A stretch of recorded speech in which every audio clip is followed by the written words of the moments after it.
La fertilidad, la infertilidad, los tratamientos, la ley.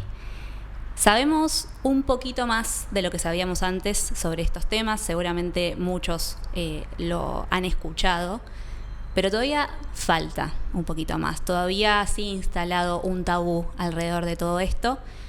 Y hoy está con nosotros Paula Castro. Ella es abogada y es especialista en fertilidad.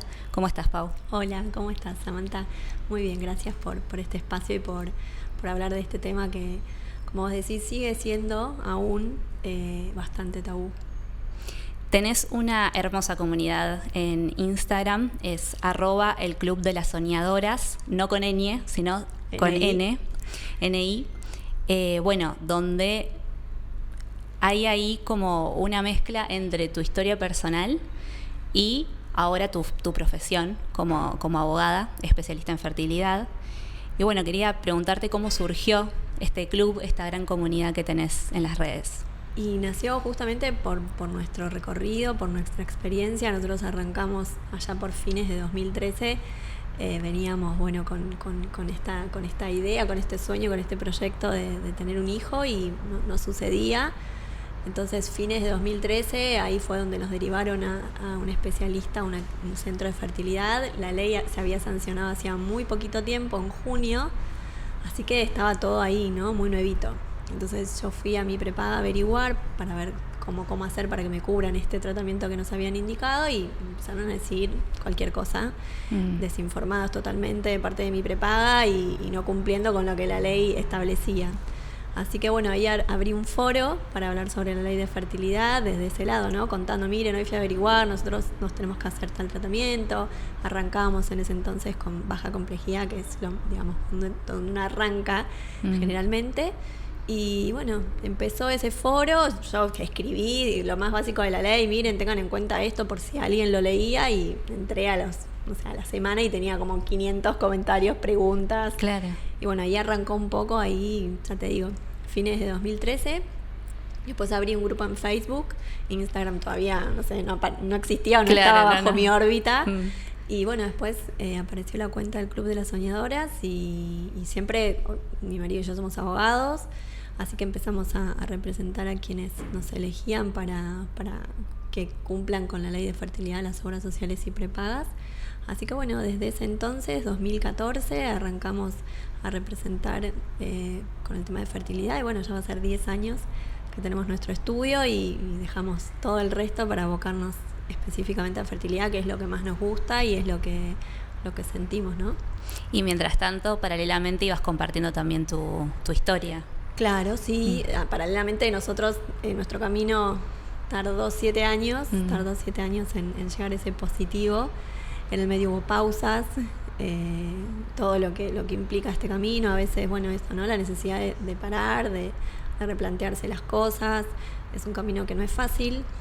Y bueno, después de 7 años llegó Simón, así que en el medio sí fui viviendo mi propia historia y mi propia búsqueda en comunidad, ¿no? Y yo siempre digo que, como le digo a las soñadoras, que son quienes forman parte de esta cuenta, fueron siempre mis guías, fueron mi inspiración, ¿no? Porque cuando todo sale mal, ver que a las demás les sale bien en algún momento, siempre para mí era una luz de esperanza. Hoy, ¿cómo está la ley en Argentina? ¿Se cumple? ¿Hay falencias? La ley de fertilidad no sufrió ninguna modificación, está vigente desde junio de 2013. Lo que pasa es que hay mucha desinformación, entonces eso es como, digamos, la oportunidad perfecta para que las prepagas y obras sociales no cumplan. Claro. Porque aún a 11 años de la ley de fertilidad hay gente que todavía no la conoce, que no sabe que existe, que no sabe que su prepaga tiene que cubrirle un tratamiento. Entonces es difícil, es como un camino diario, ¿no? Siempre tratan de buscar una excusa, una vuelta para algo no cubrir. Hay algunas que cubren unas cosas, otras que no cubren otras, y principalmente hay como mucha desinformación con respecto a la cantidad de tratamientos que deben cubrir. Los tratamientos de alta complejidad, que ahí ya hablamos de in vitro, de ICSI, de ovodonación, deben ser 3 por año, y las prepagas solo cubren 3 en total. Entonces Claro. ahí hay mucha gente que el cuarto tratamiento, si es necesario hacer un cuarto tratamiento, lo abonan de manera particular, siendo que lo tiene que cubrir la prepaga. Entonces ahí se puede presentar un recurso de amparo, reclamar y se cumple con lo que establece la ley. Y después, bueno, hay algunas cuestiones de la ley que también no cumplen o cumplen a medias, cubren un porcentaje. Entonces siempre hay algunas cuestiones con las que hay que lidiar entre medio de todo este camino, además sumarle esa parte también.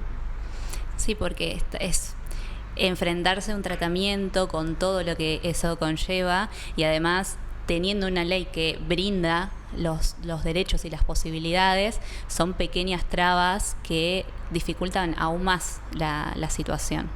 Sí, a mí me pasa mucho en las entrevistas, yo hago asesoramiento online y me pasa muchas veces que en las entrevistas entiendo que tener que hacer un juicio cuando uno empieza con un deseo de tener un hijo y terminas haciendo un juicio a la prepaga es Claro. muchísimo.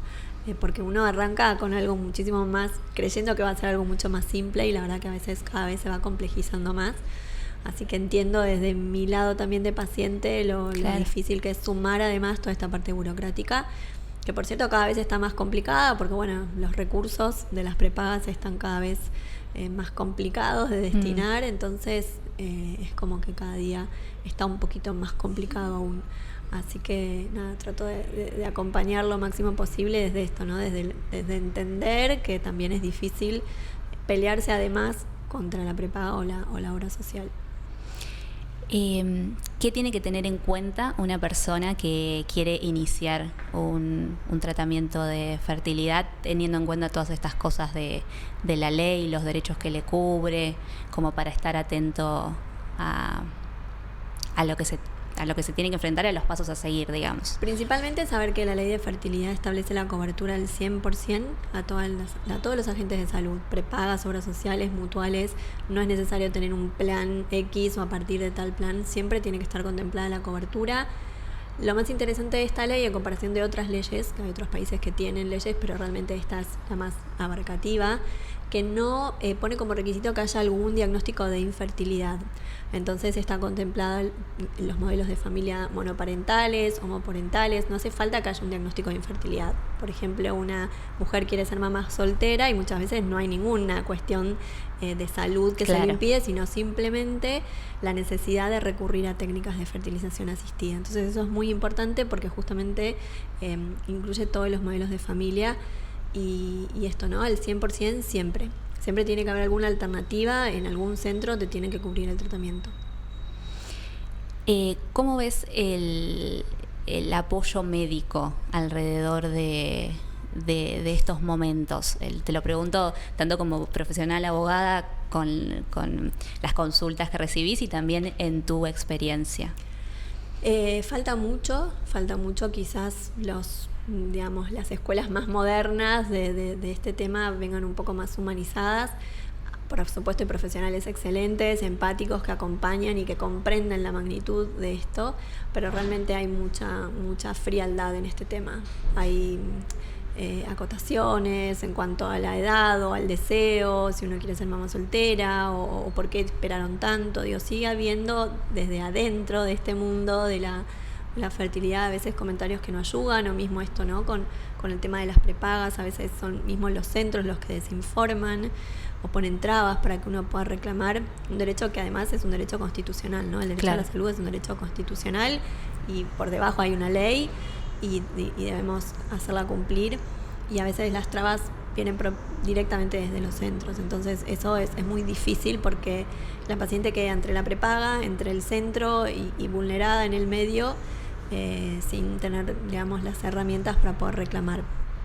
Entonces hay médicos que sí acompañan de una manera maravillosa, con el amor a esa profesión, y por otro lado yo creo que en su mayoría falta mucha empatía y esto, ¿no? Entender por qué una mujer está en ese consultorio, que es algo muy, muy, muy sensible, donde uno pone mucha emoción, ponemos el cuerpo literalmente, nuestro tiempo, nuestra ilusión. Entonces es algo que debería ser más empático y contar con apoyo psicológico, ¿no? Desde darlo como por sentado que uno va a tener el apoyo psicológico no del médico, porque por supuesto tampoco podemos pretender que el médico Claro. nos haga de psicólogo, de abogado y demás, sino que en los centros haya un equipo psicológico en caso de que una paciente necesite ser escuchada y tener ese espacio de contención. Creo que eso falta.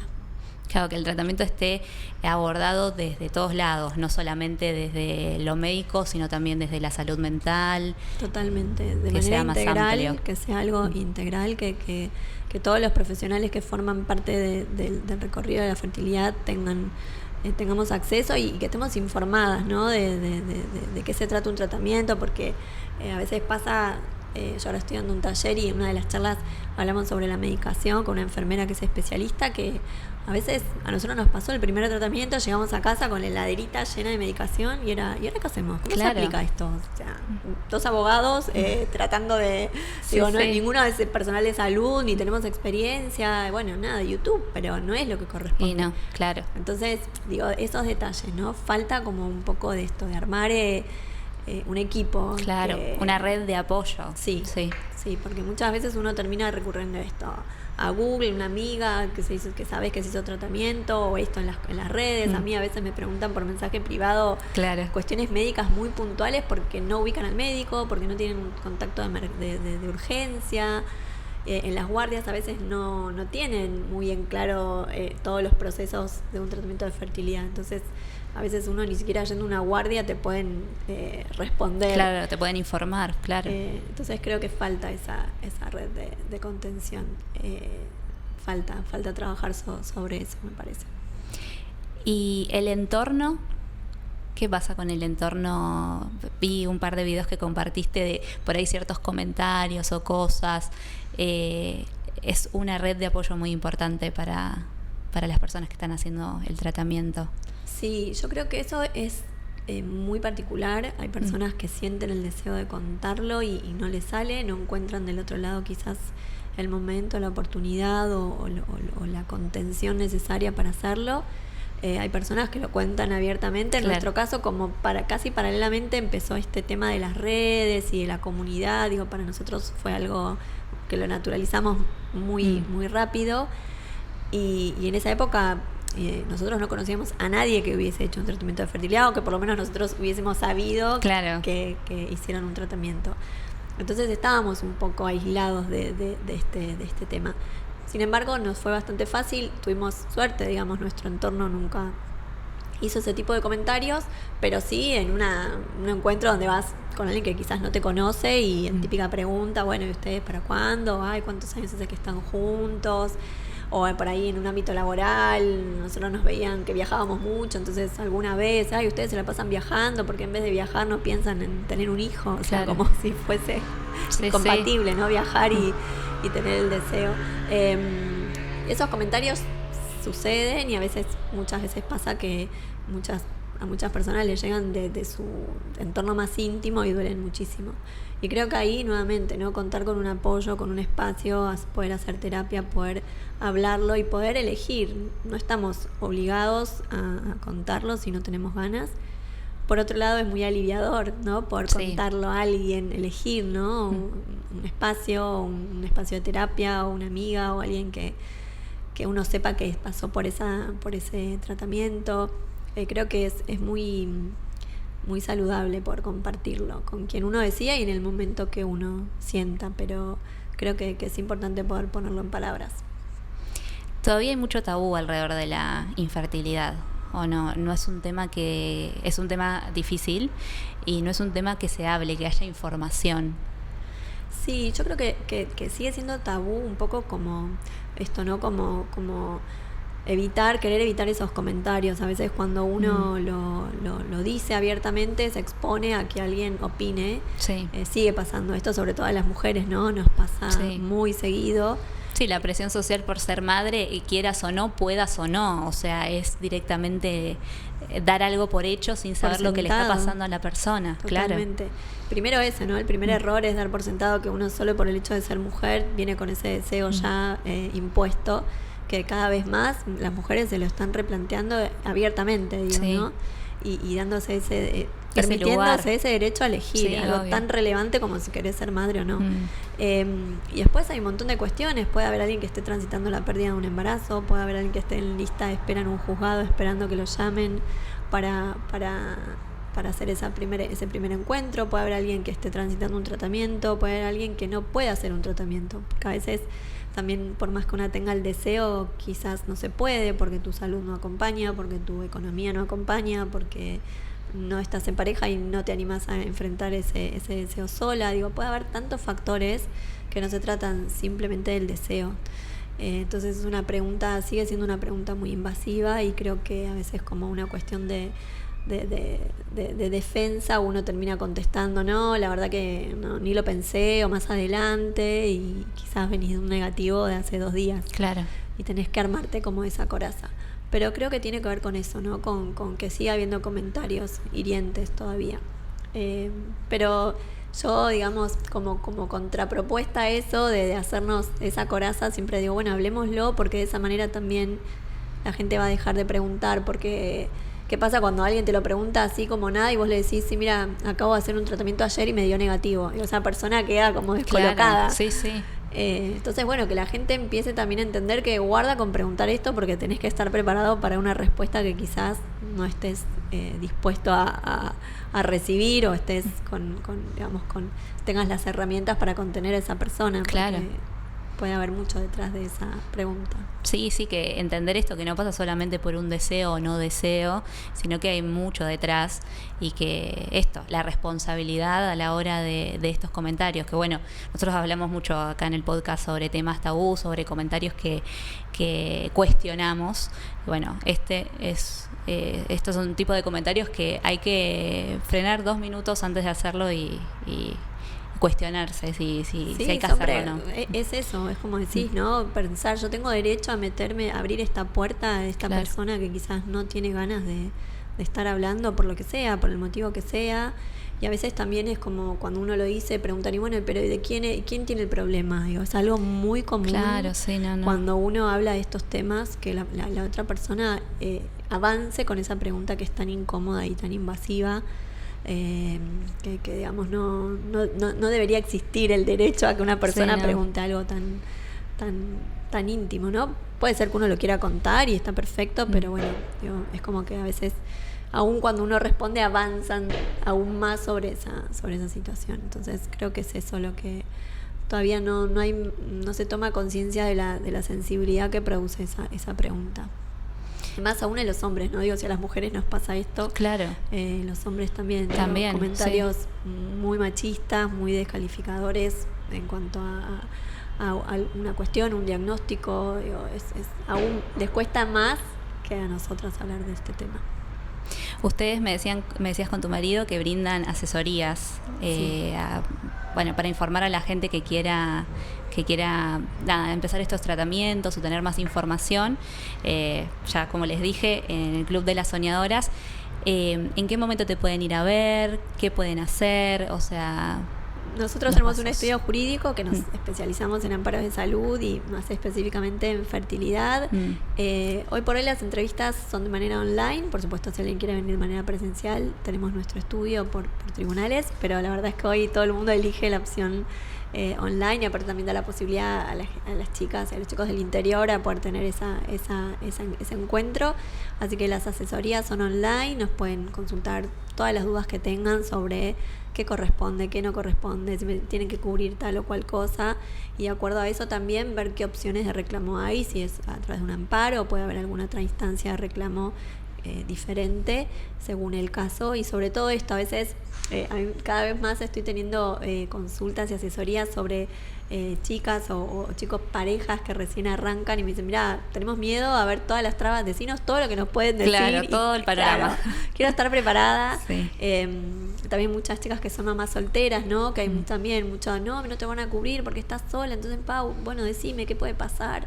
Entonces, nada, esto antes de arrancar, tener información realmente hace la diferencia. Sí. No solo legal, ¿no? Médica, poder tener un equipo de profesionales que te acompañen, y yo siempre les digo, pregunten todo, acá no pueden dar nada por sentado, porque todos tuvimos una primer consulta de fertilidad, todos tuvimos un primer tratamiento.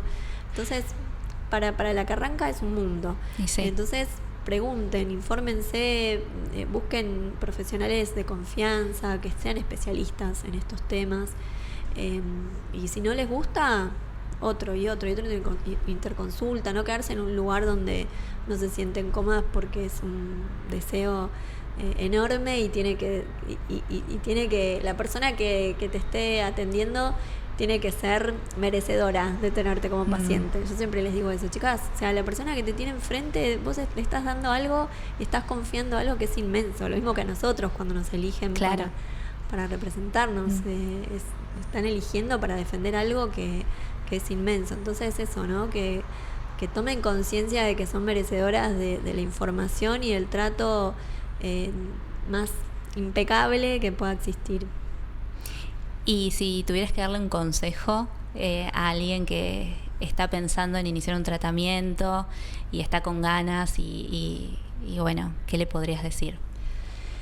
Y yo le diría que se rodee de esto de información, que cada cosa que le haga ruido, que le dé vueltas en la cabeza, que lo hable con su médico, su médica de fertilidad, que busque espacios de contención. A veces uno solo no puede, entonces está buenísimo reconocer que es un camino a veces intenso, y hay chicas que lo viven con una naturalidad y no necesitan más que ir al médico, consulta y demás, y hay otras que necesitan más contención, más apoyo.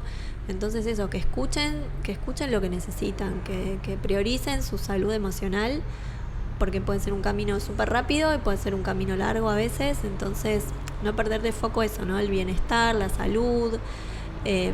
A veces pasa que nos ofrecen un montón de alternativas para quedar embarazada, y yo creo que ahí es agotador, ¿no? Uno tiene que no perder el foco, que acá está la salud de por medio y nos tiene que acompañar la salud para poder hacerlo.